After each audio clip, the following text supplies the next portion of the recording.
Baterainya habis ini. Baterainya habis kayaknya. Oh iya.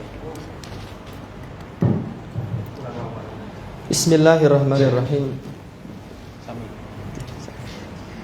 Assalamualaikum warahmatullahi wabarakatuh. Innal hamdalillahi nahmaduhu wa nasta'inuhu wa nastaghfiruhu wa na'udzu billahi min shururi anfusina wa min sayyiati a'malina. Man yahdihillahu fala mudilla lahu wa may yudlil fala hadiyalah. Wa asyhadu an la ilaha illallah wahdahu la syarika lah wa asyhadu anna Muhammadan abduhu wa rasuluhu sallallahu alaihi wa ala alihi wa ashabihi wa man tabi'ahum bi ihsanin ila yaumiddin, amma ba'du. Ikhwani fillah rahimani wa rahimakumullah wa a'azakumullah yang senantiasa dirahmati oleh Allah Subhanahu wa taala. Selamat bertemu, beranjang sana di tempat yang mulia ini insyaallah. Tadi saya tanya, Pak Budi pesertanya berapa? 30. Loh 30? 20 dari kaji, 10 dari brigas. Berarti bono dhewe kabeh gitu. Wes dianggapnya kayak nang kampus jalanan gitu aja ya. Jadi teman-teman sekalian, hari ini kita akan memulai materi yang pertama dan kedua tentang 13 kompetensi yang harus dikuasai oleh seorang juru sembelih halal. Nanti kalau kita selesai mengikuti BIMTEK ini, bimbingan teknis ya, selama 3 hari teman-teman akan mendapatkan sertifikat BIMTEK, sertifikat sebagai juru sembelih halal. Nah, sertifikat itu nanti akan menjadi salah satu persyaratan bagi kita untuk mengikuti sertifikasi berikutnya yang lebih serius, yaitu sertifikat dari BNSP, Badan Nasional yang memiliki hak dan kewenangan untuk mengeluarkan sertifikat. Kalau di sini palingan cuma disampaikan materi tentang 13 kompetensi. Tapi kalau sertifikat BNSP nanti kita akan diminta untuk tes wawancara, kemudian praktek, kemudian ada tes tulis tentang 13 kompetensi yang sudah ditampakkan di layar itu. Ya, ada 13 kompetensi. Nah, itu mengucapkan kalimat syahadat, mendirikan ibadah sholat wajib, melaksanakan rukun Islam yang lain. Itu rincian dari materi pertama ini. Kalau ini laptop bukan punya saya, ini 13 kompetensi. Dari 13 poin ini nanti akan ada pembahasan yang lebih rinci lagi. Nah, saya kebagian untuk menyampaikan materi tentang poin yang pertama dan yang berapa? Yang kedua, melakukan ibadah wajib dan menerapkan persyaratan syariat Islam. Meskipun saya yakin teman-teman sudah bisa wudhu, bisa sholat ya kan? Tetapi karena ini merupakan bagian alur dari materi yang harus dilalui, ya dinikmati saja, dianggap saja murojaah. Tidak berarti saya ingin mengajari antum sholat, enggak. Dan bisa jadi sholat antum malah lebih bagus lagi. Karena di antara syarat sebagai juru sembelih halal, dia harus melakukan ibadah wajib. Nah, yang masuk ke dalam 13 kompetensi ini yang nanti diujikan adalah tentang wudhu, zakat, dan sholat. Nanti teman-teman akan ada tes tulis, tes wawancara, dan juga praktek. Disuruh praktek sholat itu, disuruh praktek nyembelih. Ada orang-orang yang menjagal itu sudah 25 tahun. Begitu diuji sama asesor itu suruh menyembelih itu tangannya gemeter loh, geregel pisaunya sampai jatuh. Padahal sudah 25 tahun menyembelih gitu. Begitu juga antum tiap hari sholat 5 waktu, barangkali sholat ini nangis malah. Dan ada yang nangis itu melarikan diri, sebenarnya dia sudah bayar loh itu. Wah, aku nekon ujian sholat aku wegah serasa melarikan diri dari tempat di mana dia berada itu. Jadi dia tidak jadi mengikuti ujian. Eneng apa ora? Orang seperti itu ada apa enggak? Ada. Iki wong ya teko. Naudzubillah min dzalik. Makanya ajar kendel aja celingus ya ta. Ya. Nanti kita akan maju, beberapa orang di antara antum maju kok ngompol orang. Kenapa tok wudhu dan sholat serta zakat ini dijadikan sebagai salah satu materi uji ya? Karena tidak sedikit di kalangan para ulama kita, mereka itu menganggap kafir orang yang tidak sholat. Lah kalau dia kafir berarti sembelihannya pun tidak sah. Itu sembelihan orang kafir tidak sah kecuali dia Yahudi dan Nasrani. Kalau sembelihannya orang Islam yang murtad malah tidak sah. Kalau sembelihannya orang Yahudi, sembelihannya orang Nasrani malah sah. Syaratnya dibeleh loh ya, orang ditutup. Bukan ditekak, bukan dimasukkan ke dalam mesin, keluar-keluar udah jadi nugget. Baru beberapa hari yang lalu saya jajan di angkringan itu, saya menemukan menu kepala itu hanya buset, hanya lecet kulit luarnya sini. Coba nanti teman-teman kalau jajan di angkringan antum cek kepala-kepala ayam yang ada di situ. Itu rata-rata sembelihannya tidak sah. Ada yang cuma bucik, bener-bener hanya lecet gitu. Lecet kulit luarnya tok, nggak ada luka iris. Ada yang iris tapi nih kayak ditusuk gitu tok. Itu tidak sah loh. Bahkan kata sebagian ikhwan kita yang dia bergelut di dunia kuliner, rata-rata pasokan ayam itu semua seperti itu. Na'udzubillahi min dzalik. Sehingga sembelihan orang yang dianggap murtad itu dia tidak sah. Maka menurut sebagian para ulama, kalau tukang jagal itu tidak sholat, sembelihannya haram. Kan ada beberapa masjid itu dia tidak memiliki tukang jagal, jamaah masjidnya ya orang yang menjadi tukang jagal. Akhirnya dia nyuruh orang yang tidak sholat untuk menjagal. Itu tidak sah menurut pendapat sebagian ulama. Haram sembelihannya, tidak halal dimakan. Kalau nekat ya dosane wong akeh ditanggung sama pengurus masjid ini. Sementara para pemuda masjid geleleng-geleleng gur ning ngarepe kancane. Kan beleh wedhus wedi. Ya suruh menyembelih sapi tidak berani nek mangani Mbah Himbo. Itu makan daging sapi itu. Makanya saya sering ngomong sama teman-teman di beberapa kesempatan itu, sebagai seorang pemuda itu maduna al-arba'in, yang belum mencapai usia 40, asik gitu. Saya belum 40. Kalau di atas 40 kata Imam Ahmad itu penua. Nah, sebagai seorang pemuda secara khusus maupun penua yang masih sehat, kalau memiliki hobi itu, meskipun hobinya sama-sama sunnah, itu dipentingkan, diutamakan hobi dan kesenangan yang bermanfaat bagi orang banyak. Itu secara umum seperti itu. Secara khusus maksudnya seperti apa? Di lapangan, di masyarakat gitu. Ada nggak orang hobi jotosan, bela diri maksudnya? Ada. Hobi panah? Dia hobi apa lagi? Mancing? Apa lagi? Renang? Hobi renang ada? Ada. Eneng?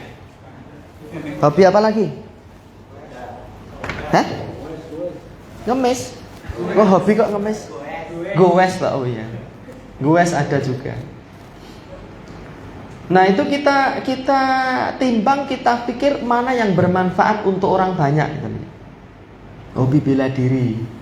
Kira-kira tanggone awake dhewe tahun njaluk tulung apa ora Mas kae? Duwe utang aku ora nyaur-nyaur jotosono Mas. Sampean kan ahli bela diri gitu. Pernah ada kejadian begitu? Eneng ora antum tahu ditulungi jotosi wong? Ada? Tahu wong teko ya. Tapi kalau menyembelih dan hobi mengasah senjata tajam, ada nggak orang minta tolong kita untuk menyembelih sapi? Ada. Eneng. Tekore nih wonge. Bukan hanya ada lagi, banyak sekali. Bahkan terkadang satu kampung tidak ada satupun jagal. Remaja masjidnya ngopo? Ya, laskar masjidnya ngapain? Kemudian para pemudanya kegiatannya apa? Ya.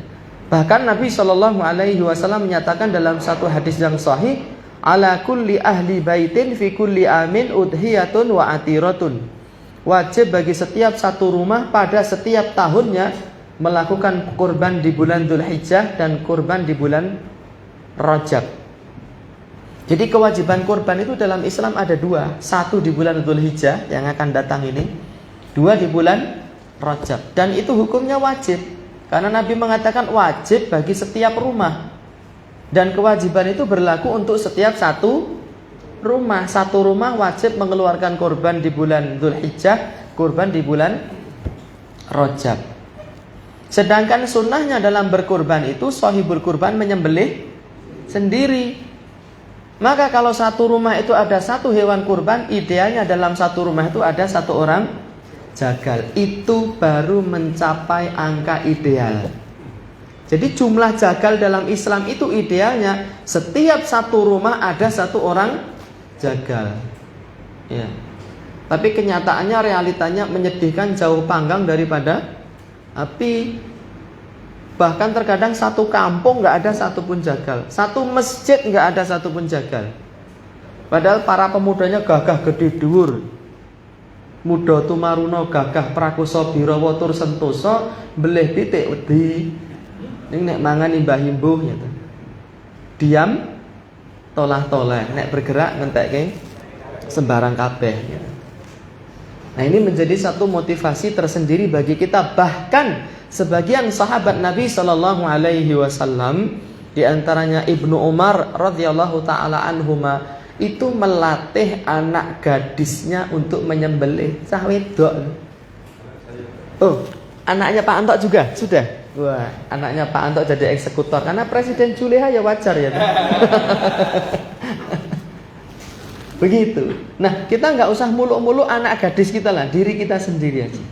Karena itu bagian dari sunnah cetha. Itu bagian dari sunnah cetha. Dan itu sangat dibutuhkan masyarakat. Cetha welo-welo ketok moto, sangat dibutuhkan. Usahakan kalau satu rumah satu jagal itu berat, minimal satu masjid satu jagal. Seperti itu. Dan berikutnya, apakah kita ini tidak memiliki kecemburuan terhadap Islam ya? Kita sebagai pengurus masjid, sebagian kita sebagai pemuda masjid, sebagian kita sebagai laskar masjid, ketika nyembelih sapi malah doting di pojokan gitu nonton tok, yang menjadi eksekutornya orang-orang yang tidak sholat. Akhirnya kita hanya diperintah kon ngumbah brodot, diperintah kon jikuke iki, kon gak kewetan nyepaki kopi, melayani para preman yang tidak sholat. Naudzubillah. Kok kita menikmati kondisi itu? Itu miris itu, ya. Maka dari itu penting sekali kegiatan pada hari ini dan juga 2 hari yang akan datang. Ya, kita akan sama-sama belajar tentang 13 kompetensi yang harus dimiliki oleh seorang tukang jagal. Yang pertama adalah melakukan ibadah wajib. Kita mulai dari wudhu dulu. Karena wudhu ini merupakan syarat sahnya sholat. Sebagian ulama mengatakan sholat itu syarat sahnya jagal untuk menyembelih. Kalau jagalnya tidak sholat, menurut pendapat sebagian ulama tidak sah. Dan sholat seseorang tidak sah kecuali terpenuhi syarat dan rukunnya. Nah, di antara syarat sholat apa saja? 1. Haji ibu, syaratnya sholat apa saja? Apa? Sholat surat kok balik. Masuk waktu, suci dari hadas dan najis. Terus lah wudhu ya paling cetha toh. Wudhu itu syarat sahnya sholat. Terus menghadap kiblat gitu. Kalau menghadap kiblat ini harus tepat dengan Ka'bah, berlaku bagi orang yang bisa melihat Ka'bah secara langsung. Kalau orang yang jauh dari Ka'bah seperti kita ini, tidak disyaratkan harus pas menghadap kiblat, menghadap apa? Ka'bah secara tepat, tidak disyaratkan. Karena sulit sekali. Wong kita mingkir 1 mili aja udah tidak mengarah ke Ka'bah. Entah sampainya ke Afrika atau sampai ke Amerika, enggak tahu. Jadi sulit sekali orang Yang jauh seperti kita ini, meskipun masjidnya itu sudah akurat kiblatnya, tapi antum berdiri minggir gini 1 mili saja nanti sudah tidak tepat menghadap Ka'bah. Maka kewajiban menghadap Ka'bah secara tepat hanya berlaku bagi orang yang apa? Yang bisa melihat Ka'bah secara langsung, seperti orang haji, orang umroh. Oh, Ka'bah ini kono kok salate rono, itu tidak boleh, tidak sah dia. Karena menghadap kiblat merupakan syarat dari sahnya salat.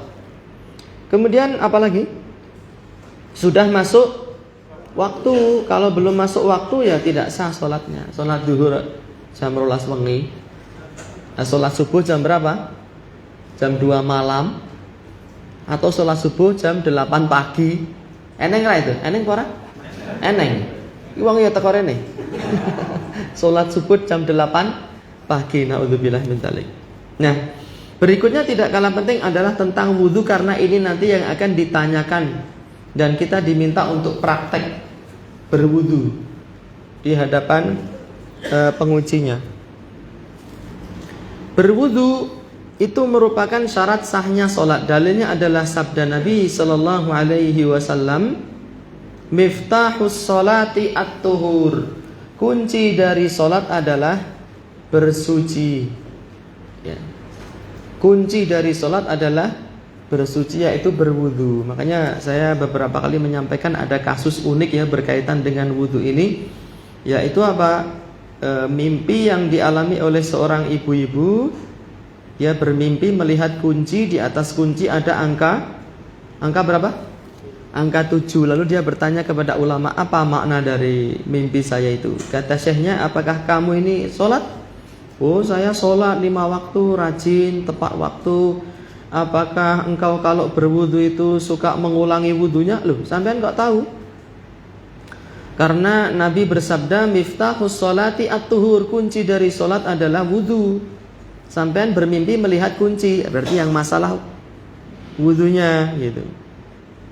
Kok tahu kalau wudu itu mengulangi wudu sampai beberapa kali? Karena di atas kunci ada angka 7. Terus solusinya gimana? Karena saya sering ragu, sering tidak mantap, akhirnya saya mengulangi wudu,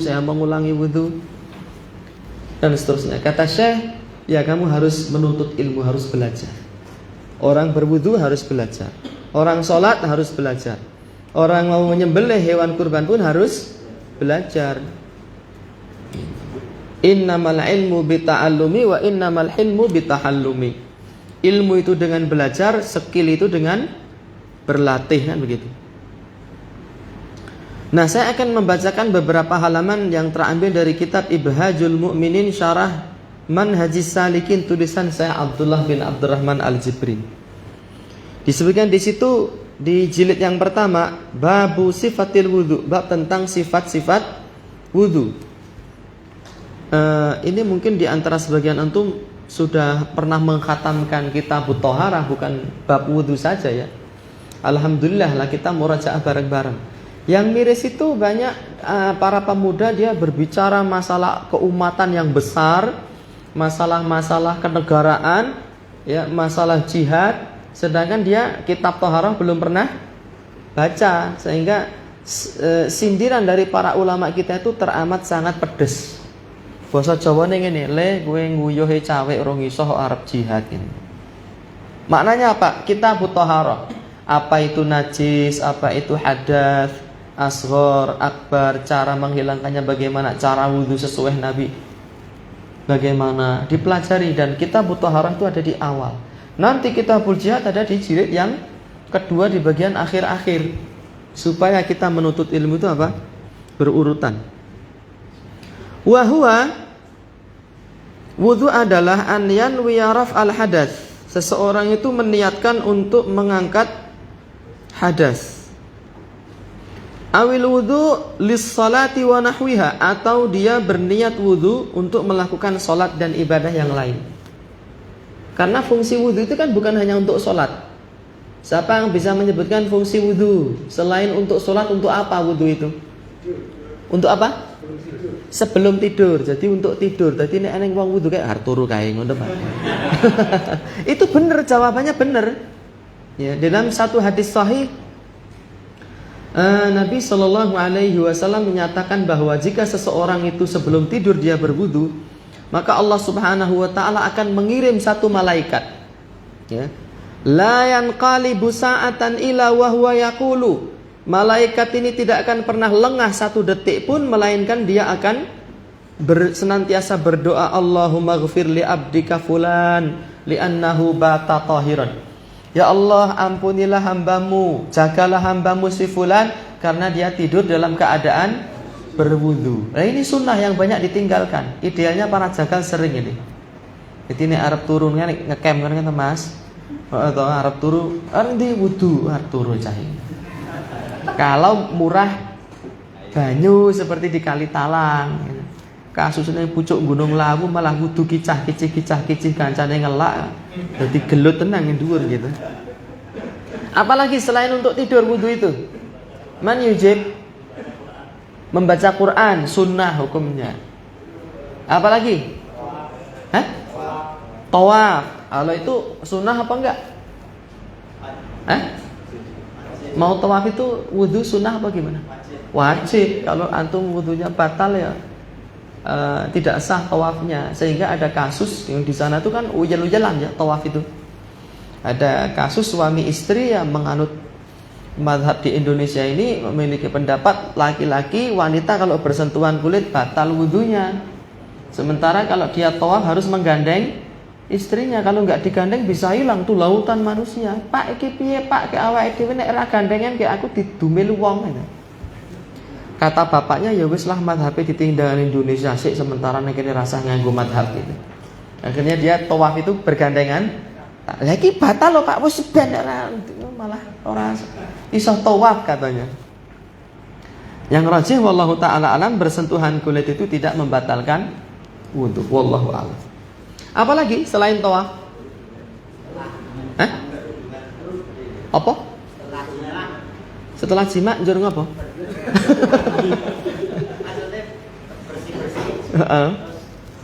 Oh iya. Nah itu lebih tepat itu. Kalau dia ingin mengulangi aktivitasnya itu tadi, ya, maka dia disunahkan untuk berwudu. Itu diantara fungsi-fungsi wudu seperti itu ya. Berarti orang kok wudu itu gurne Arab sholat. Apalagi yang paling dahsyat ini, yang dilakukan oleh sahabat Bilal bin Rabah. Bilal bin Rabah itu batal wudu begitu. Maka suara sendalnya itu didengar Nabi, ya ketuplok-ketuplok itu sudah ada di surga. Menjadi dalil bahwa Bilal bin Rabah itu salah satu sahabat yang dijamin masuk surga. Tapi yang dijamin masuk surga itu terkenalnya berapa? 10. Itu menunjukkan keutamaan 10 sahabat. Bukan berarti yang dijamin masuk surga hanya 10. Enggak. Bilal bin Rabah itu dijamin masuk surga. Siapa lagi sahabat yang dijamin masuk surga selain yang 10? Siapa? Hamzah. Siapa lagi? Ukasah bin Mihsan. Ud'u li ya Rasulullah bi an akuna minhum. Doakan aku wahai Rasul supaya aku termasuk 70.000 yang masuk surga tanpa hisab. Kata Nabi, anta minhum, kamu termasuk dia.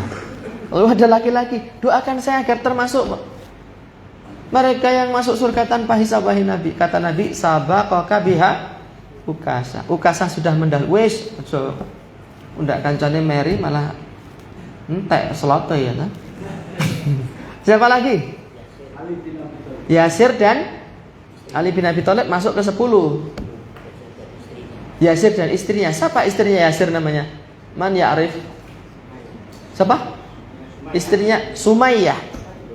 Sumayyah, Yasir dan siapa? Dan anaknya itu dijamin masuk surga. Ammar bin Yasir. Dalilnya mana? Tatkala Nabi melihat Yasir ini diikat kedua kakinya, ditarik onta sampai terbelah badannya, dan Sumayyah istri beliau ditombak kelaminnya sampai tembus ke belakang, lalu Ammar anaknya ini mengucapkan kalimat kekufuran, Nabi tidak menolong mereka. Nabi mengatakan, sabron ya ala Yasir fa inna mau'idakal jannah. Sabarlah wahai Yasir, wahai keluarga Yasir. Bukan cuma Yasirnya, keluarga Yasir semua. Fa inna mau'idakal jannah. Sesungguhnya janji Allah kepada kalian adalah surga. Ada lagi? para peserta perang Badar. Qulu li ahli badrin isna'u ma syi'tum faqad ghafartu lakum. Katakan kepada para peserta perang Badar, berbuatlah sesuka hati, sesungguh aku telah mengampuni mereka. Nah, kalau kita ingin meniru Bilal, tapi itu berat ya. Tiap kali buang angin wudu, tiap kali buang angin wudu. Tapi itu menjadi apa? Sebab keutamaan. Di antara manfaat wudu selain sholat. Makna dari ucapan Syekh, awil wudu'a lis salati wa nahwiha, atau meniatkan wudu untuk sholat dan aktivitas yang lainnya. Di antara aktivitas fungsi wudu juga adalah membentengi diri dari gangguan sihir, jin, santet, tenung, magic, jengges, lan sapanunggalane. Liqaulihi sallallahu alaihi wasallam, wan niyatu syartun li jami'il a'mal, dan niat itu merupakan syarat bagi seluruh amal. Min taharatin wa ghairaha, baik amal itu berupa tahara ataupun yang lainnya. Liqaulihi sallallahu alaihi wasallam, berdasarkan sabda Nabi, innamal a'malu binniyati wa innama likulli imri'in ma nawa. Muttafaqun alaihi. Sesungguhnya seluruh amal itu bergantung kepada niatnya. Dan sesungguhnya masing-masing orang hanya mendapatkan sesuatu sesuai dengan yang dia niatkan. Jadi kalau mau wudu itu niat. Para ulama bersepakat kalau tidak niat tidak sah amalan seseorang. Kemudian para ulama berbeda pendapat apakah boleh tidak melafadzkan niat. Boleh atau tidak melafadzkan niat, para ulama beda pendapat. Sebagian mengatakan tidak boleh, sebagian mengatakan boleh. Tapi para ulama bersepakat kalau tidak melafadzkan niat, sah ibadahnya. Kalau tidak melafadzkan niat, ibadahnya sah.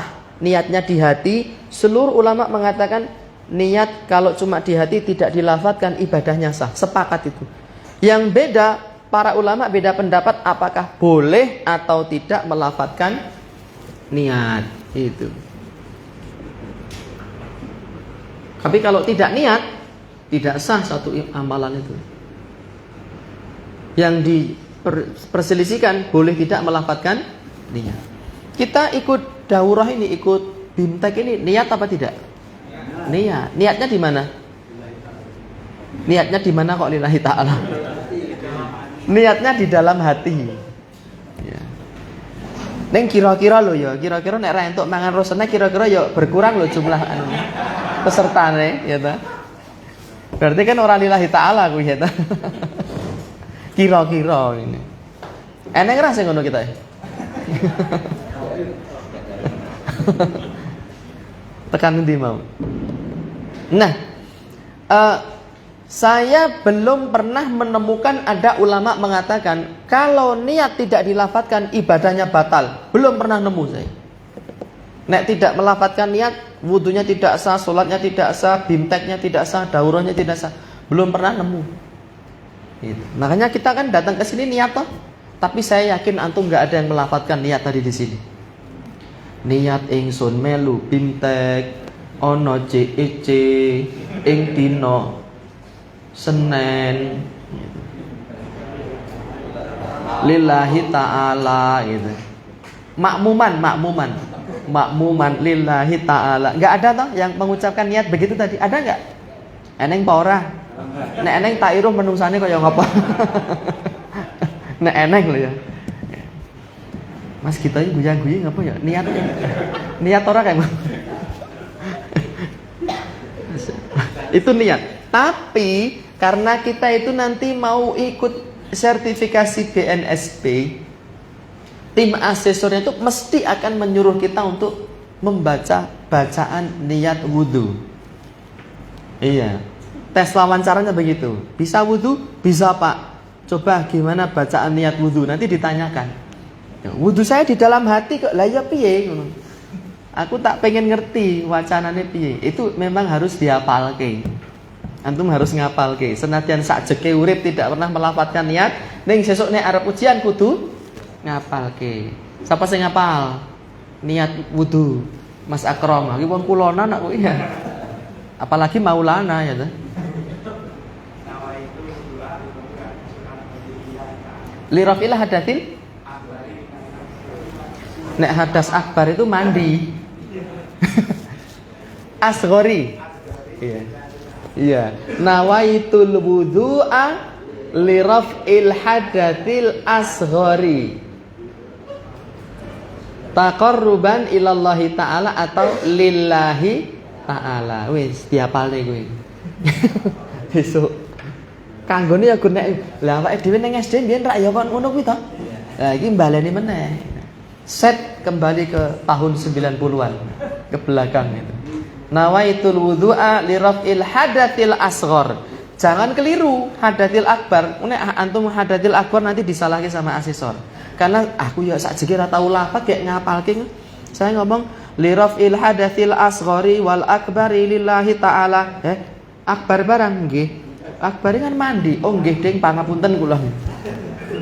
Itu sudah jadi catatan. Jadi jangan kebalik. Kalau hadas asghar cukup wudu, kalau hadas akbar harus mandi. Hadas asghari apa contohnya?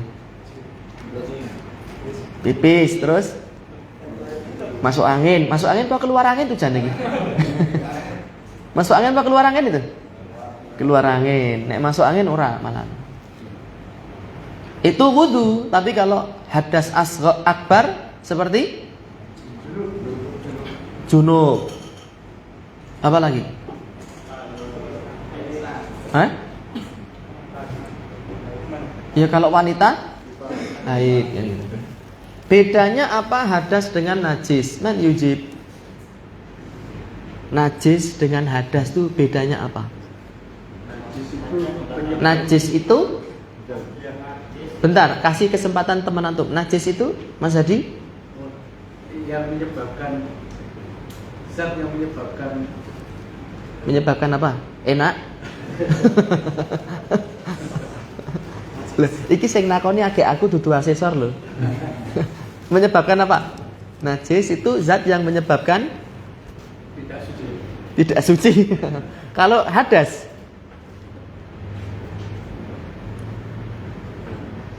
siapa yang jawab? Antum. Mas Hukum? Akram? Eko. Wah, Eko KJ. Eko siapa? Eko Sumardianto dari Ngodian. Tafadhal. Kalau setiap yang ada satu barengan itu, kalau yang najis itu menyebabkan. Oh iya, betul itu. Salah satu perbedaannya itu. Hadas itu membatalkan wudhu, nek najis tidak membatalkan wudhu. Percaya apa enggak antum? Kok aneh sing melongo ngene kaya ora percaya. Kaya mata walang lho loro. Kaget ngono. Molang, mata walang. Jadi najis itu tidak membatalkan wudhu. Makanya kalau antum gupak najis, diilangi gitu najisnya, antum nggak usah wudhu lagi. Tapi kalau hadas, antum ngilangi terus wudhu lagi nggak? Harus wudhu lagi. Itu perbedaannya. Ada lagi perbedaan Mas Eko? Mas Eko? Ada lagi? Sudah? Ya, antum Mas Adit. Najis itu sesuatu yang nampak, sedangkan hadas tidak nampak.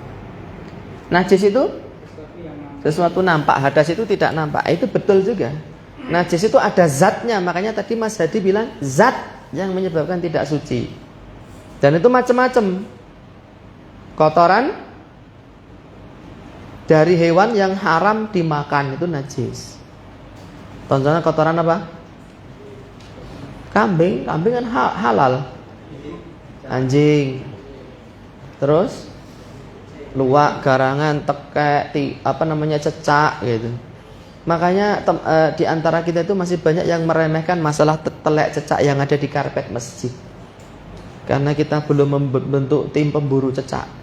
Jadi cecak itu masih leluasa di masjid dan telek. Kadang-kadang kita sujud di karpet yang di situ banyak telek cecaknya loh. Enggak boleh loh itu. Harus dihilangkan dulu. Nah, itu apa tadi? Hadas dan najis. Niat wudu, nawaitul wudu'a li raf'il hadatsil asghari. lillahi ta'ala atau taqarruban ilallahi ta'ala, begitu niatnya. Dan itu salah satu unsur yang ada di dalam wudu. Dalilnya tadi innamal a'malu binniyat wa innamal likulli imri'in ma nawa. Berikutnya kaifiyah wudu adalah tsumma yaqulu bismillah, kemudian membaca bismillah. Bacaan bismillah itu disebut dengan tasmiyah. Kalau bacaan basmalah, ada bacaan tasmiyah, ada bacaan basmalah. Kalau tasmiyah itu bismillah. Kalau basmalah yubasmilu basmalatan itu bismillahirrahmanirrahim. Tapi kalau sama yusammi tasmiyatan itu bismillah. Contoh kasus yang mirip bacaan tahmid gimana? Alhamdulillah. Nek bacaan hamdalah, alhamdulillahirabbil alamin. Yang dibaca ketika wudu itu tasmiyah. Yang dibaca ketika hendak menyembelih hewan itu tasmiyah, bukan basmalah. Makanya disebutkan dalam hadis, dhahan nabiyyu sallallahu alaihi wasallam bi kabshaini amlahaini aqranaini dzabahahuma biyadihi wa wada'a rijlahu ala safahaihima wa samma wa kabbara. Lalu Nabi sama yusammi tasmiyatan, Nabi membaca tasmiyah. Kabbara yukabbiru takbiratan, Nabi membaca takbir. Bismillahi Allahu akbar, bukan bismillahirrahmanirrahim. Arab belah loh gue. Bismillahirrahmanirrahim. Alhamdulillahi rabbil alamin. Itu namanya bacaan Fatihah, bukan bacaan tasmiyah. Selain menyembelih dan berwudu, kapan itu tasmiyah dibaca? Man yujib? Yang ini? Makan, terus apa lagi? Minum ya pada, terus apa lagi? Masuk rumah, terus?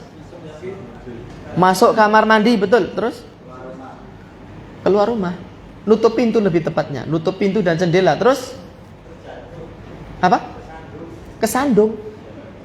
Kesandung bismillah gitu. Oh iya, kayaknya pernah baca dalilnya tapi kok rada lali-lali eling gitu. Ya anggap aja bener. Terus apa lagi? Masih ada? Ketika apa? Pakaian, kenapa pakaian? Ketika apa? Sebelum melepas baju dan celana. Ojo wis utuh agak bismillah, ojo ngono. Bismillah baru dilepas. Itu. Terus apa lagi?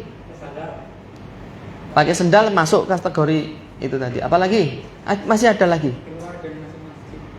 Keluar dan masuk masjid. Boleh. Iya, ada itu. Apa lagi?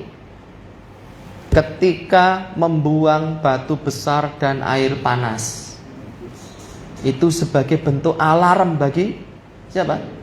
Bangsa jin. Baca bismillah. Itu bawa batu, baca bismillah. Bacanya itu sebelum melempar, bukan setelahnya. Bluk, bismillah, bukan begitu. Terus menyonyo jine lah kayak kamu baca bismillah. Jadi kalau bismillah itu hatta jin yang lagi tidur itu dia bisa melesat langsung pergi. Air panas digerujuk ke toilet, sedangkan toilet itu tempat tinggalnya jin. Sebelum buang itu kita tidak baca bismillah, tapi baca bismillah sebelum masuk toilet. Demikian pula ketika wudu. Nah, para ulama berbeda pendapat tentang hukum membaca tasmiyah sebelum wudu. Sebagian mengatakan sunnah saja, sebagian mengatakan wajib, sebagian mengatakan dia merupakan rukun. Ada 3 pendapat. Bismillah kalau tidak dibaca ya sah wudunya. Itu pendapat pertama. Pendapat kedua wajib. Bismillah harus dibaca. Tapi kalau dia nekat tidak dibaca, wudunya sah tapi dia dosa. Pendapat ketiga lebih ekstrim. Kalau tidak baca bismillah tidak sah wudunya. Itu semua bermula dari sabda Nabi sallallahu alaihi wasallam, la wudu'a liman lam yadhkurismullah. Tidak ada wudu bagi orang yang tidak menyebut asma Allah Subhanahu wa taala, yaitu sama yusammi.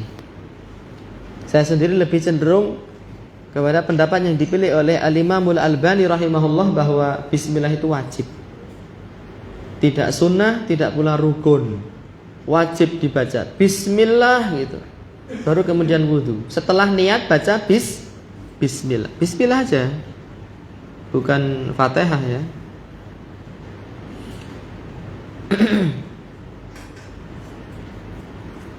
Setelah bismillah apa yang dilakukan? Disebutkan di sini wa yaghsilu kaffaihi thalathan thumma yatamatmadu wa yastanshiqu thalathan bi thalathi ghurafatin. Kemudian dia mencuci al-kaf. Kaf itu dari ujung jari tengah sampai pergelangan. Itu namanya al-kaf.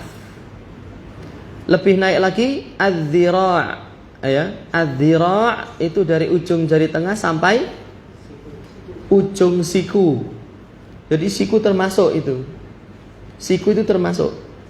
Lebih naik level lagi apa namanya? Al-ba', yaitu dari ujung jari tengah sampai ke pangkal lengan. Ini al-ba'. Lebih kecil lagi shibrun. Shibrun itu dari ujung jari kelingking ke ujung jari jempol. Itu namanya dzira' atau jengkal, satu jengkal.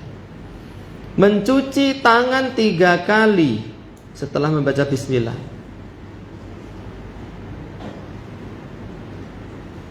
Maknanya apa? Ya ghusilu yadaihi thalathan qabla idkhalihima fil ina. Dia mencuci telapak tangannya 3 kali sebelum memasukkannya ke dalam bejana. Dan 3 kali ini hukumnya apa? Sunnah saja. Yang wajib berapa? Sekali. Makanya termasuk saya sering menyampaikan pengajian dalam bahasa Jawa, buru uceng kelangan delek. Itu salah satu contoh orang yang mencari satu hal yang kecil dengan mengorbankan hal-hal yang lebih gede. Di antara contohnya adalah tatkala di masjid itu sudah qomat atau bahkan sudah dapat 1 rakaat, dia ki wudune kicah-kicih digenepi 3 kabeh.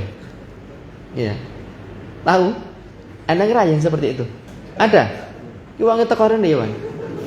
Jadi sudah di dalam masjid itu sudah dapat 1 rakaat. Kuwi wudune malah suwe, kicah. Mongko di belakangnya ngantri lho. Kadang aku mangkel lah ngono. Wudune dikumbah sik, ijik noleh, oh enek wong tok kumbah. Harusnya wudu yang wajib itu sekali, karena kita sudah ketinggalan ya wudunya sekali saja. Semuanya sekali. Karena mengulangi mencuci 2 kali 3 kali itu sunnah, sedangkan untuk mendapatkan sholat jamaah itu hukumnya wajib gitu. Orang malah menyibukkan diri dengan yang sunnah, sementara yang wajib itu sudah jalan ke sana, kita masih tenang-tenang saja, Belanda masih jauh. Kecuali kalau kita disuguhi makanan, lah itu malah boleh. Ya, tidak wajib berjamaah jika makanan sudah dihidangkan. Maka teman-teman itu jangan menganggap terkadang sok suudzon ya, suudzon sama saudaranya yang lain. Wis cetha-cetha krungu komat malah segone ra ditinggal, piye ta ki gitu misalnya. Itu jangan seperti itu, karena mereka memiliki dalih dan juga argumentasi bahwa ketika makanan sudah dihidangkan itu ya kita diberikan udzur untuk tidak terlambat sholat berjamaah seperti itu. Karena tidak yang semua yang keras, yang tegas, yang ketat itu semuanya benar, tidak seperti itu. Kita juga harus menjadi adzarun, orang yang suka memberi udzur selama memang udzur itu diizinkan dan diberikan oleh sang pembuat syariat Allah Subhanahu wa taala. Tsumma yatamatmat, kemudian apa yatamatmat? Idaratul ma'i fil fammi, itu namanya yatamatmat, berkumur, memutarkan air di rongga mulut. Nek gur tok ilek kayak gini tok, itu namanya bukan berkumur, tapi apa kuwi? Ngiling. Tahu ngiling? Cuma mengalirkan saja. Jadi memasukkan air ke dalam mulut, terus mulutnya ditutup, terus air itu diputarkan di mulut. Itu namanya ya tamatmat. Bukan gur dilebokke tok terus dilepeh. Ya. Kemudian yastanshiqu thalathan. Yatamatmat dan yastanshik ini digabungkan dengan wawu atof. Tsumma yatamatmadu wa yastanshiqu thalathan. Maknanya apa? Yatamatmat dan yastanshik ini merupakan satu paket, satu kesatuan yang tidak dipisahkan. Jangan kemuse pluk wek tuh. Pluk wek tuh. Setelah itu baru memasukkan air ke hidung. Enggak. Jadi kita mengambil air sekaligus dihirup ke mulut, sekaligus dimasukkan ke dalam hidung. Itu satu kali proses, satu kali ambil air. Terus diulangi berapa kali? 3 kali sunnahnya, yang wajib 1 kali. Gitu. Bisalati ghurafatin, yaitu dengan 3 kali kumur. Cara wudhu seperti itu. Tsumma yaghsilu wajhahu thalathan. Kemudian dia mencuci wajahnya 3 kali. Nah, kriteria wajah itu kata para ulama, jika kita itu berhadapan-hadapan dengan seseorang, maka yang tampak, yang bisa dilihat oleh mata kita saat berhadapan dengan dia itulah wajah. Yaitu dimulai dari tempat tumbuhnya rambut. Dalam kondisi normal ya. Karena ada orang tumbuhnya rambut di sini. Itu tidak normal ya. Tempat tumbuhnya rambut normal ya kira-kira di sini ini. Ada juga kondisi tidak normal tuh batu ini kan rambutnya ada nggak? Saya pernah ngelihat itu. Jadi rambutnya ketel banget itu sampai menjorok ke namanya teluk apa tuh? Lautan yang menjorok ke daratan itu namanya. Teluk apa semenanjung? Iya, wis ngono lah pokoknya. Tadi ada terkadang rambut itu apa nih Superman kayaknya teh ngeliwir. Tapi itu tidak tumbuh, dia cuma ngeliwir ya. Sampai mana? Sampai dagu. Ini loh tidak termasuk. Sampai ini ke atas. Terus dari telinga kanan sampai ke telinga kiri. Panjangnya dari tempat tumbuhnya rambut sampai dagu. Kalau kanan kiri dari telinga kanan ke telinga kiri. Itu kriteria wajah. Semuanya harus basahi. Gitu. Bahkan sebagian lagi mengatakan karena telinga ini juga masih masuk kategori situ, maka dia juga harus dicuci pada urutan berikutnya. Berapa yang wajib? 1 kali, tapi pastikan seluruh air itu mencapai semua permukaan kulit yang ada di wajah kita. Dan yang benar berkumur, beristinsyak itu hukumnya wajib karena hidung itu bagian dari wajah. Itu tidak sunnah. Meskipun ada perbedaan pendapat di kalangan para ulama. Itu tentang mencuci wajah. Apakah penggunaan air yang banyak itu menjamin seluruh permukaan wajah terkena air? Menjamin tidak? Tidak. Makanya perlu digosok untuk memastikan air itu merata di seluruh permukaan kulit. Jadi amannya ya 3 kali itu. Kadang kalau sekali, apalagi antum membasuhnya cuma pakai 1 tangan, terkadang yang sini belum kena, sini belum kena. Gitu. Mencuci wajah 3 kali. Wa yadaihi, setelah itu mencuci tangannya ilal mirfaqaini, sampai ujung sikut, salasan 3 kali. Setelah mencuci wajah, mencuci kedua tangan sampai ujung siku. Setelah itu apa yang dilakukan? Wa yamsahu ra'sahu min muqaddami ra'sihi ila qafahu biyadaihi. Kemudian mengusap kepalanya, dimulai dari tempat tumbuhnya rambut ila qafah. Qafah itu bahasa Jawanya cengel. Bahasa Inggrisnya cenjel, bacanya cenjel. Atau tengkuk ya. Cengel sini. Jadi mengusapnya begini. Dari tempat tumbuhnya rambut ini. Ini ya. Semua telapak tangan kita itu menjangkau semua kepala. Belakang begini, seret. Bukan mandek di sini ya. Ini namanya apa? Tengkuk. Itu. Terus dikembalikan lagi ke depan. Terus ini pegang, ini bagian dalam, yang ibu jari bagian luar diusapkan ke atas gini. Itu.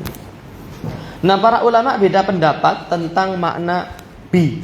Wamsahu bi ru'usikum, dan usaplah di kepala kalian. Kata sebagian ulama, huruf ba itu ba at-tab'idiyah, ba yang menunjukkan sebagian. Ba'dun itu kan sebagian. At-tab'idiyah itu fungsi huruf ba itu menunjukkan sebagian. Makanya jangan heran ada sebagian saudara kita itu mengusap kepala hanya sebagian tok yang diusap. Bagian mana? Jambule tok. Itu konsekuensi dari apa ya? Ilmu bahasa Arab. Tapi kalau saya secara pribadi ya, di dalam memahami hadis itu kita jangan hanya berbekal dengan ilmu bahasa Arab, tapi kita juga harus melihat bagaimana praktek wudunya para sahabat. Di sini pemahaman para sahabat itu memainkan peranan yang teramat sangat penting sekali banget. Kenyataannya di dalam riwayat ya, sahabat Nabi yang mempertontonkan cara wudunya Nabi itu beliau mengusap kepala itu semuanya, bukan sebagian. Ini tadi itu, ya. Ada sebagian teman kita cuma begini tok. Yang ini nggak kena. Iki apa ini? Godek. Dulu waktu saya SD ada teman saya itu karapannya pendekar godek 1000. Kono godeknya dawa ini. Ini ngusapnya begini. Kena semua. Sampai leher belakang dikembalikan ke itu. Ada pertanyaan dari Bani Gondrong. Kalau rambut saya panjang, apa misalnya rambut saya tuh misalnya berapa sih panjang rambut laki-laki pada umumnya? Ada nggak yang 30 cm, 50 cm, ada nggak? Kalau saya ngusap kepala gimana? Apa begitu? Yang diusap itu kepala, bukan rambut.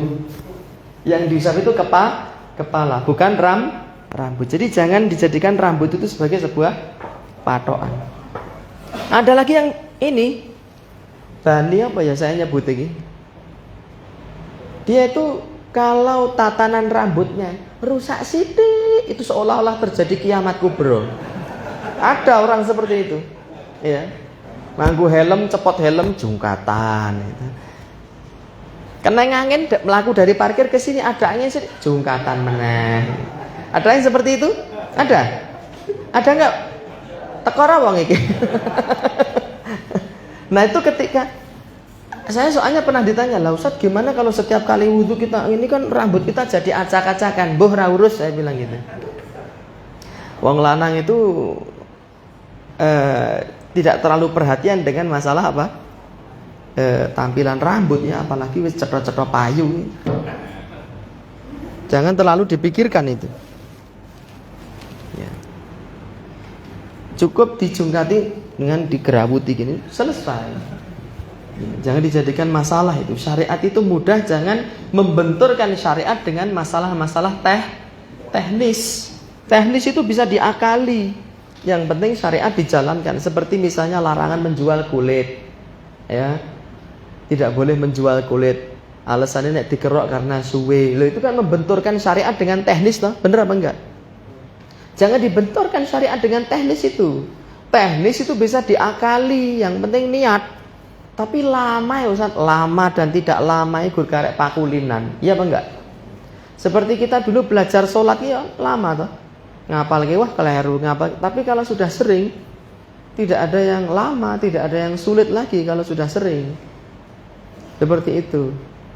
Sebagai seorang ahli sunnah, pengikut sunnah, kita dilarang membenturkan syariat Allah dengan realita ya, dan teknis di lapangan. Teknis yang harus menyesuaikan dengan syariat. Jangan syariatnya dicukur supaya sesuai dengan teknis lapangan. Tidak seperti itu. Mengusap kepala itu caranya yamsahu ra'sahu min muqaddami ra'sihi ila qafahu biyadaihi. Mengusap dari tempat tumbuhannya rambut sampai ke tengkuknya dengan kedua tangannya, mengusapnya dengan kedua tangan. Tsumma yu'iduhuma, kemudian dia mengembalikan kedua tangannya ilal mahalil ladzi bada'a minhu, ke tempat di mana dia mulai mengusap. Mulainya dari sini ke belakang, dikembalikan lagi ke tempat semula. Kembalikan lagi ke sini. Marratan wahidatan, cukup satu kali kalau mengusap itu. Tsumma, kemudian yudkhilu sabbahaiti, sabbahataihi. Sabbahah, apa sabbahah itu? Sabbahah, apa sabbahah? Haji Bu, apa sabbahah? Apa sabbahah? Jari telunjuk. Orang Arab itu menyebut sabbahah, menyebut jari telunjuk itu sabbahah. Sabbahah itu dari kata tasbih. Dia adalah jari yang digunakan pertama kali untuk bertasbih. Itu namanya sabbahah. Ini kok dadi kedering apa ini?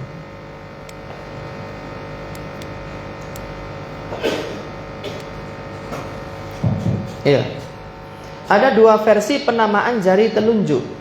Satu sabbahah. Kenapa? Karena dia jari yang dimulai untuk bertasbih. Yang kedua sabbabah. Antum kalau mengapalkan nama-nama jari belajar bahasa Arab biasa pakai sababah apa sabahah? Sababah. Ada sababah. Ada al-wusta, ada al-bunsur ya. Yang sering diajarkan di TK-TK, di SDIT itu sababah. Dari kata sabba ya subuh artinya misui, mencaci maki. Karena jari telunjuk itu biasa digunakan untuk misui wong. Oh, pitik kok ya ngene. Enggak ada, oh kowe kok pitik, itu enggak ada. Kok misui wong gak nganggo jempol itu ora eneng. Bener apa enggak? Apa antum tahu misui nganggo jempol? Enggak ada. Makanya disebut dengan sababah. Jari driji kanggo misui wong itu. Lebih bagus mana kira-kira? Sababah apa sabahah? Sabahah. Makanya Syekh Abdullah bin Abdurrahman Al-Jibrin menggunakan kata sabahah. Saya sendiri lebih senang ini jari tasbih daripada jari misui wong itu. Jari untuk membuli orang. Orang Arab kalau marah-marah mesti nyuding-nyuding. Ya bukan orang Arab, kita juga seperti itu ya. Makanya disebut dengan jari pembuli. Wa yudkhilu sabbahataihi, malah kitabku malah hilang.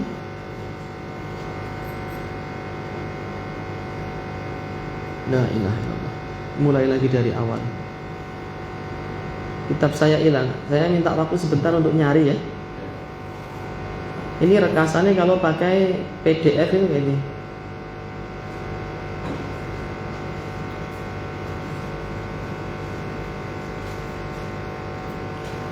Dia memasukkan kedua jari telunjuknya ke dalam apa kira-kira? Ke dalam telinga. Berapa kali? Satu kali saja. Itu cara berwudu. Setelah itu, apa yang dilakukan? Urutan wudu berikutnya setelah mengusap kepala, mencuci kaki ilal ka'baini. Al-ka'baini itu dua mata kaki. Maka selesailah proses berwudu yang menjadi syarat sahnya sholat. Ada pertanyaan dari teman-teman tentang wudu ini? Nanti kita 1-2 orang mempraktekkan niat wudu lalu berwudu supaya teman-teman yang lain lihat. Karena nanti kalau ujian BNSP disuruh praktek satu-satu, disuruh sholat, disuruh berwudu. Ada pertanyaan?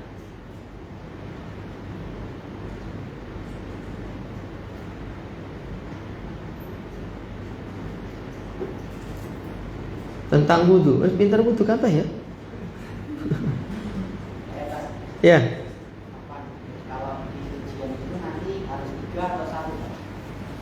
3, karena nun sewu ya, asesornya itu juga bukan orang yang menjadi praktisi agama, bukan kiai, bukan ustadz, bukan dari MUI, enggak, dari asesor itu.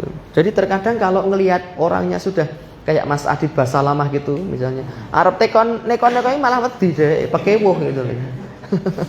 Seperti itu. Ya idealnya 3. Idealnya 3. Wong nyuruh saya sholati berkali-kali minta maaf kok. minta maaf kan. Terus terkadang asesor ini dia itu menguji para tukang jagal yang mungkin sudah bertahun-tahun ya. Asesor itu ada yang belum pernah nyembelih sama sekali loh ya. Asesor, jadi gur menang pangkat itu. Tapi dia punya aturan-aturan 13 kompetensi, dia tahu ngelotok semuanya. Awak dhewe kan ora. Awak dhewe sempetnya das-des ya ta. Sat-set gitu, entang rampung kayak wes rasa nganggo keselamatan, mengkoordinasikan, menyepakkan, evaluasi ada asa. Nah, karena kita ini mau ikut ujian, ya manut aturan supaya dikasih SIM. Itu. Kenyataannya kok nek antum belah ning masjid kan sekarepe dhewe wis nyeker, orang nganggo sepatu, orang nganggo apron gitu. Pesone ya sakarepe dhewe gitu. Kalau diikut sertifikasi harus manut aturan begitu. Nah, nanti sertifikasi dari BNSP itu berlaku untuk dunia internasional. Kayak tadi sebagian lulusan sertifikasi ini sudah ada yang kerja di luar negeri, di Turki, entah itu di Australia. Syarat untuk jadi jagal di sana itu punya sertifikat ini. Mungkin suatu saat nanti di negara kita juga akan memberlakukan sertifikasi. Bener apa enggak? Lawang MUI aja sekarang sudah membuat sertifikasi dai. Bener enggak? Sudah ada sertifikasi dai sekarang. Barangkali nanti beberapa tahun ke depan orang yang untuk membeleh kudu duwe surat SIM, surat izin menyembelih misalnya. Ya itulah sertifikasi, fungsinya sertifikasi juru sembelih halal. Ya, jazakallah khairan. Atas pertanyaan. Ada lagi? Kalau tidak ada, 2 orang maju satu-satu. 1 orang dulu, nanti disusul berikutnya untuk mempraktekkan niat bacaan, niat berwudu dan berwudu. Airnya dianggap aja air maya gitu ya. Jadi ada tapi dianggap ada. Pilih ngacung apa pilih ditunjuk apa pilih dikopiok? Apa sujleng? Pilih ditunjuk aja. Mas Hendri maju 1 orang. Baca niat ya. Meskipun keseharian kita nggak baca, tapi karena ini merupakan iya, baca niat sih, baca niat dulu. Yang keras ya. Karena nanti kalau antum jadi jagal, antum menjadi leader ya. Woi, kayak digoret. Kayak gereten. Ngono ya sapine selak bedal. Niat wudu. Bacaannya gimana? Nawaitu wudu'a li raf'il hadatsil asghari lillahi ta'ala. Ya, terus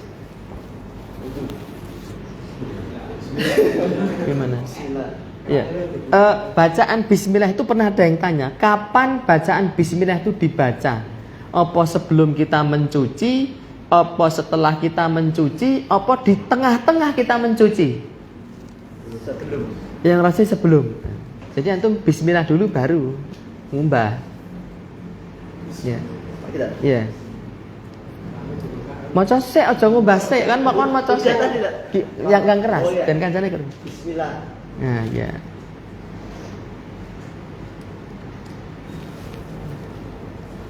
Jurus apa kowe? Terus setelah itu mencuci, berkumur. Ya, itu diulangi 3 kali. Jadi ngambil air, masukkan ke hidung dan sekaligus masukkan ke mulut. Ya, terus Membasuh muka. ya. Kok kopiahnya dicopot dulu kopiahnya. Enggak teles gimana. Terus mencuci mukanya gimana? Iya.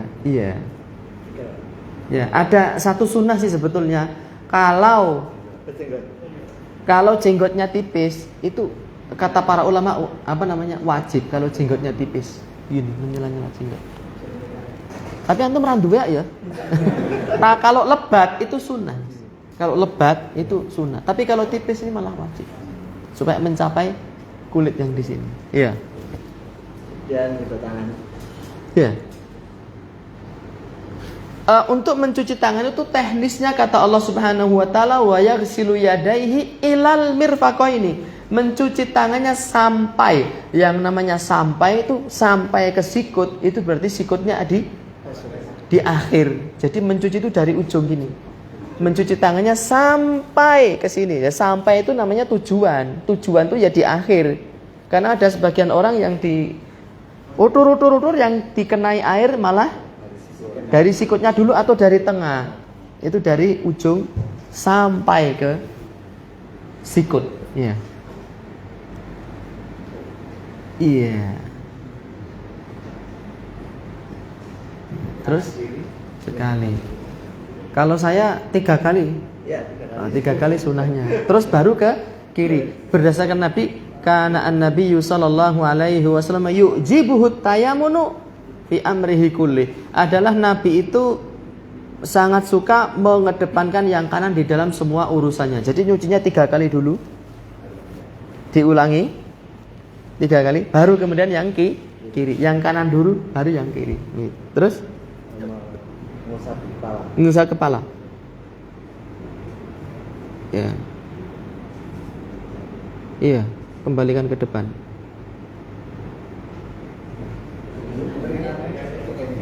Telinga tuh Oh ya, telinga. jadi satu paket. Iya, satu paket ya. Diplorai malah ganti melorai.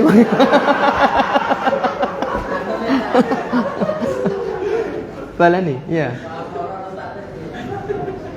Itu tadi belum sampai ke tengkuk, Mas. Sampai ke tengkuk ya. Iya, kembalikan ke depan. Terus langsung ke telinga.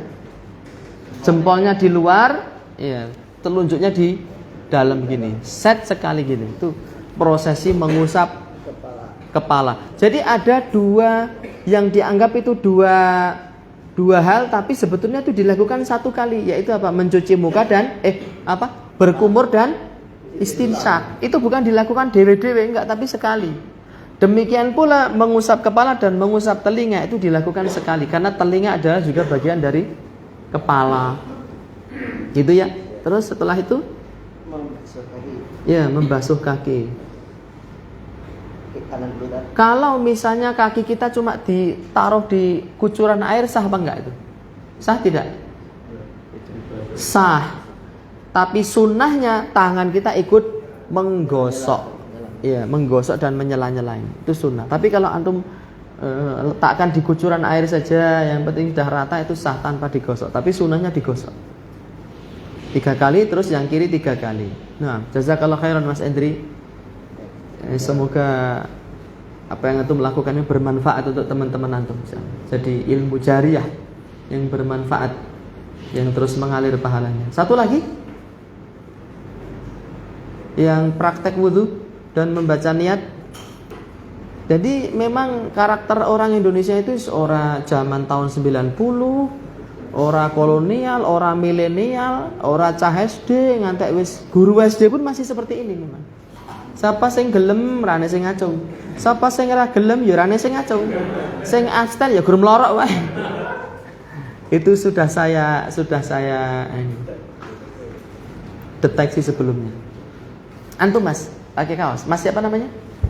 Ya antum. Siapa? Danang. Dari mana Mas Danang? Asalnya Kota Gede. Tafadhol Mas Danang. Mas Danang dari Kota Gede. Baca niat dulu ya. Kopiahnya dicopot, nanti tidak teles. Nawaitu wudu'a li raf'il hadatsil asghari lillahi ta'ala. Iya, terus nawaitul wudu'a li raf'il hadatsil asghari lillahi ta'ala. Terus berwudu. Bismillahirrahmanirrahim.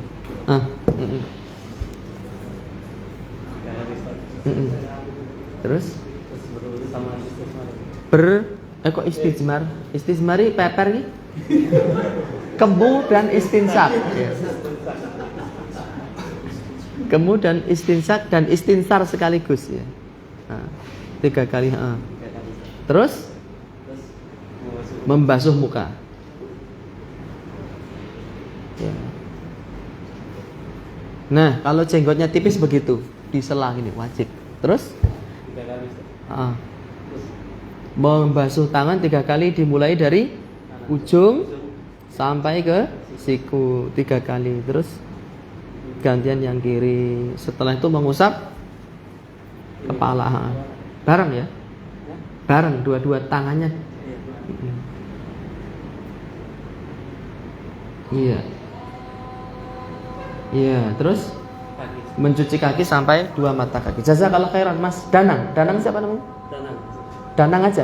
Danang privasi. Ya, nah, jazakallah khairan. Ini sudah asar ternyata. Padahal target saya sampai asar itu dapat wudhu dan dapat sholat. Tapi nggak apa-apa, nanti sholatnya kita kebut selesai asar, terus kita berpindah ke apa namanya? Oh ini entah ya.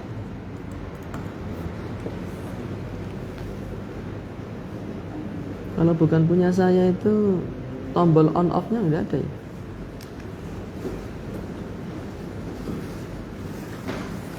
Ya, karena ini sudah asar, kita istirahat sebentar lalu sholat asar berjamaah. Nanti selesai sholat kita lanjutkan lagi untuk materi yang berikutnya tentang apa namanya? Fikih sholat secara global, secara umum. Adapun rinciannya, waduh, kitabnya tebal sekali. Al-Qaulul Mubin fi Akhta'il Musallin, tulisan Syekh Masyhur itu hanya membahas kekeliruan orang yang sholat, segini tebalnya. Al-Qaulul Mubin fi Akhta'il Musallin, perkataan yang jelas di dalam menerangkan kekeliruan orang yang sholat. Tapi bukan di sini tempatnya untuk membahas masalah tersebut. Kita belajar fikih sholat secara global saja sebagai bentuk persyaratan untuk mengikuti sertifikasi di juru sembelih halal. Wassallallahu ala nabiyyina Muhammadin wa alihi wa sahbihi wa sallam wa akhiru da'wana alhamdulillahi rabbil alamin. Wassalamu alaikum warahmatullahi wabarakatuh.